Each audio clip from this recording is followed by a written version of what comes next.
Hello there! Just before we get started with today's video, I just want to make the sad announcement that Fred Ward, the star of the first two Tremors movies, has sadly passed away at age 79. I know this video is likely going out a fair bit of time after the announcement was made on social media. I believe he died on the 8th of May. I'm actually filming this not long after the announcement was made, so yeah, but it is sad. He was sorely missed. Rest in peace, dude. Now, today's video is on the fourth installment of the Tremors franchise, Tremors 4, The Legend Begins. This movie is set, of course, before the events of the other movies and the TV series, and would also guest star Billy Drago, who was a famed actor for his character work and often playing quite an interesting and menacing villain in many of his notable screen appearances, of which the list is extensive. Notably, I remember him in Charmed. I don't know why that's the best example I can think of off the top of my head, but I do recall, I used to love that series, and I'm not ashamed of that. Charmed was awesome. It was charming. I'm so sorry. I can't, it's like Tourette's. Anyway, where was I?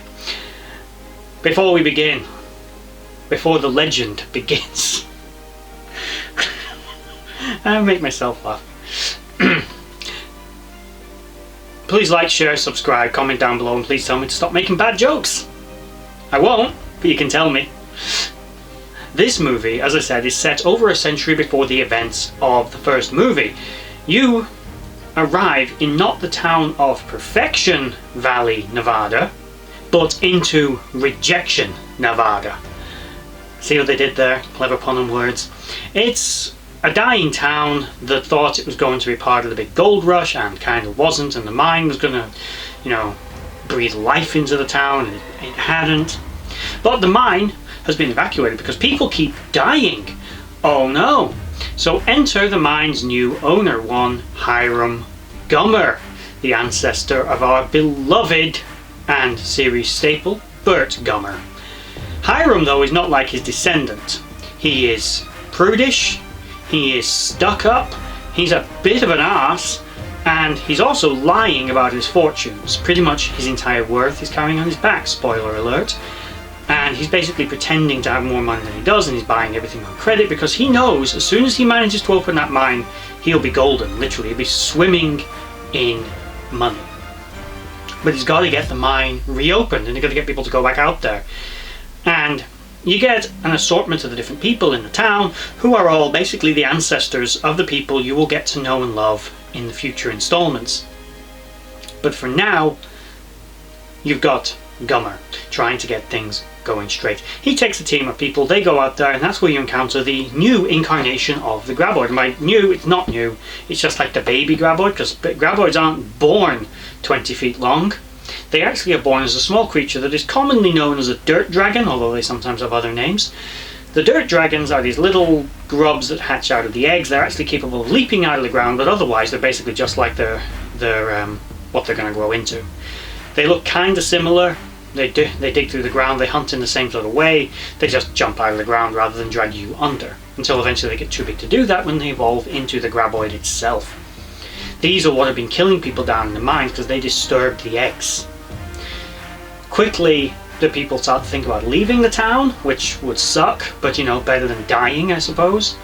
And eventually, Gummer decides to hire a gunslinger to take care of these dirt dragons and other such things, that is when we enter Black and Kelly, played by the wonderful and the charming,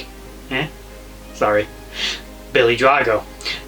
And he actually is the first one who imparts many of the pearls of wisdom on to him, which his descendants will become famous for saying, like not getting all relevant, all pertinent information and other such things. He will actually say these to Hiram Gummer, who will likely pass them on to his paranoid militant descendants who will want to live in compounds out in the desert. So there we go.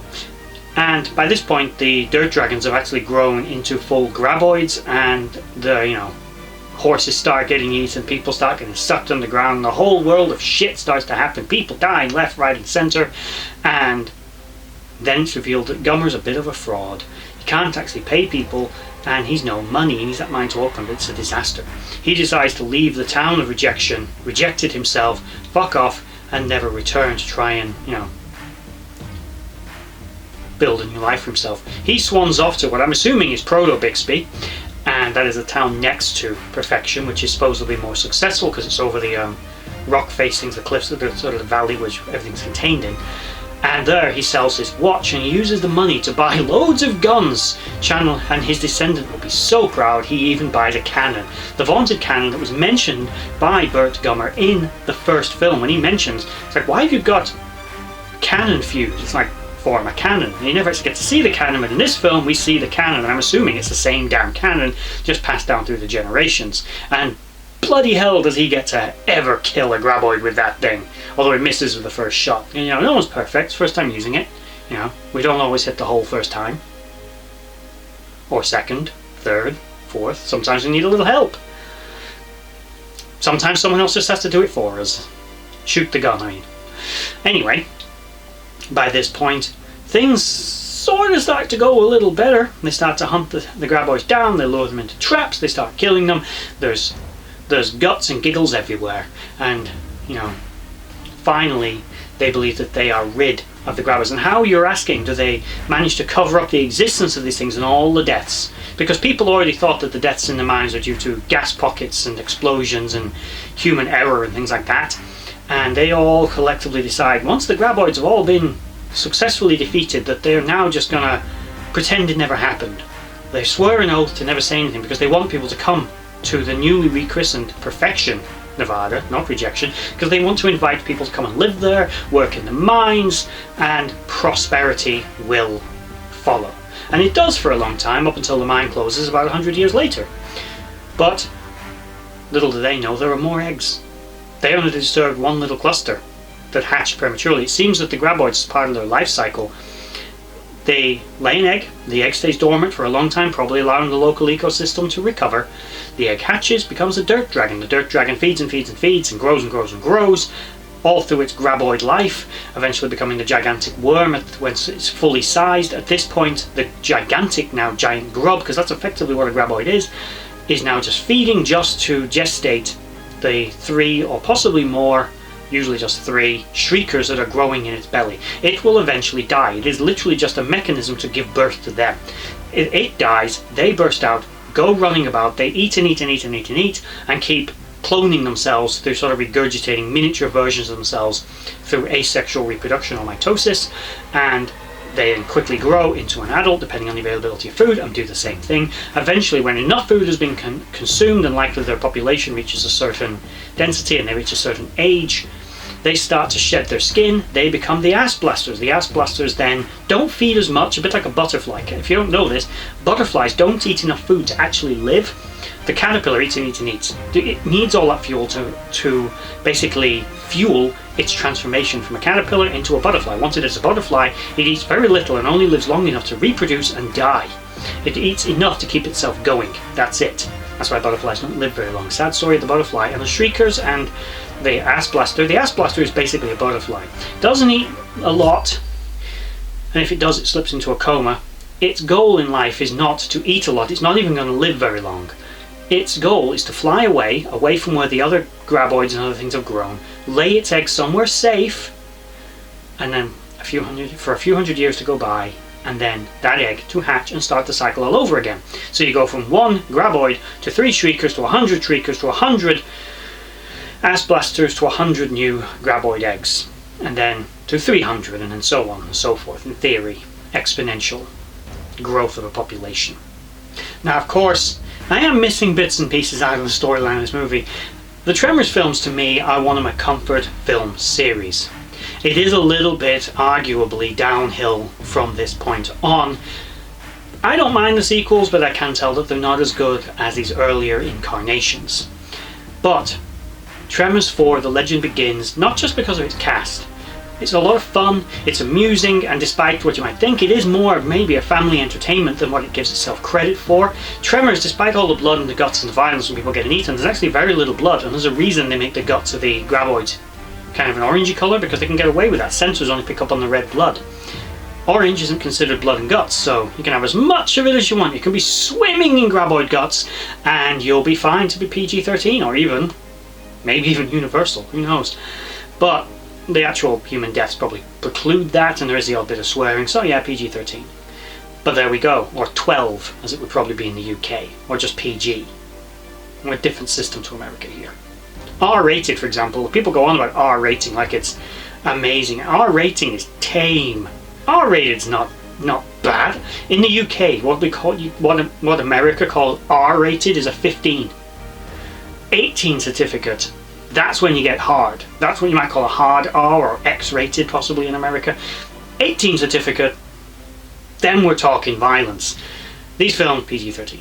But I will say that this is one of the better entries in the Tremors franchise. Of course, I put a lot of spoilers into this video, but I'm not discussing this for just to give you a lot of spoilers. I want you to go and watch this film. If you've not already seen it or seen the Tremors franchise, now is the perfect time to do it, both in celebration of the passing of Fred Ward, but also because it's a brilliant franchise. It's worth a watch, and if you can find the TV series as well, which by this point, hopefully by the time I've uploaded this, I have at least done some kind of coverage of that series on my other channel, Nerd.World Empire, that is linked below, and if there's a video on it already, I'll try and remember to link it up in the corner.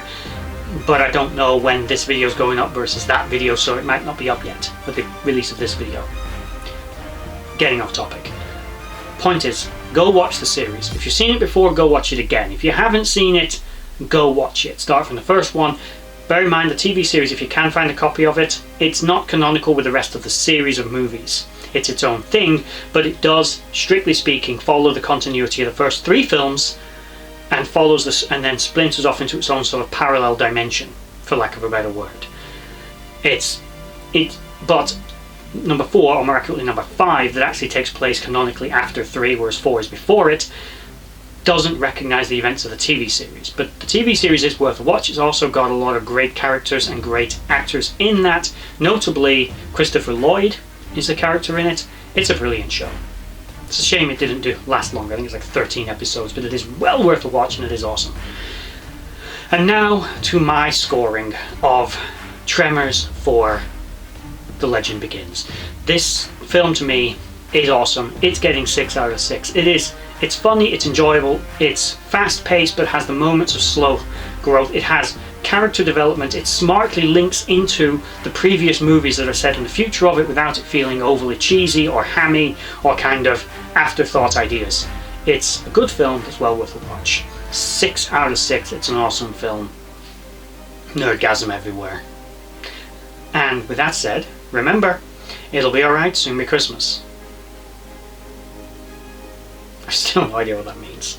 I just want to take this moment to thank you for watching that video. If you liked what you saw, please check out my social links in the description box below to Instagram and Twitter and others, and also is down there a link to my Patreon page where you can support this channel and the others as I try to grow this franchise and do this more regularly. If you made it all the way to the end of this video, thank you for watching, and bye bye.